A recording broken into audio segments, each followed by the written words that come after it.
వాస్తు శాస్త్రం ప్రకారం అక్వేరియంను ఇంట్లో ఎటువైపు ఉంచాలి? ప్లేస్ మారితే లాభనష్టాలు ఇవే. చేప అక్వేరియంలో ఉంచిన నీరు జీవాన్ని చూపిస్తుంది. అక్వేరియంలో ప్రవహించే నీరు సానుకూల శక్తిని చూపుతుంది. ఇది మీ జీవితాన్ని ప్రశాంతంగా, శక్తివంతంగా ఉంచుతుంది అని చాలామంది నమ్ముతారు.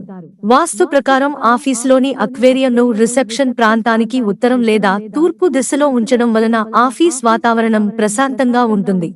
ఇంటిలో అక్వేరియంను ప్రధాన ద్వారం ఎడమ దిశలో ఉంచాలి. వాస్తు శాస్త్రం ప్రకారంగా ఇలా చేయడం ద్వారా భార్యాభర్తల మధ్య ప్రేమ ఉంటుంది. వాస్తు ప్రకారం ఫిష్ ట్యాంక్ ను ఎల్లప్పుడూ లివింగ్ రూమ్ నైరుతి దిశలో ఉంచాలి. తద్వారా ఇంట్లోకి వచ్చే ప్రతి ఒక్కరూ సులభంగా కనిపిస్తూ వారి దృష్టి అక్వేరియం వైపు మళ్లటం వలన మీ ఇంటికి దిష్టి తగలకుండా ఉంటుంది. మీరు మీ పడకగదిలో అక్వేరియం ఉంచకూడదు. ఇది మీ వైవాహిక జీవితంలో సమస్యలను ఆహ్వానిస్తుంది. జ్యోతిష్య శాస్త్రం ప్రకారం వంటగదిలో అక్వేరియం ఉంచకూడదు. అలా చేయడం దురదృష్టాన్ని తెస్తుందని తెలిపారు.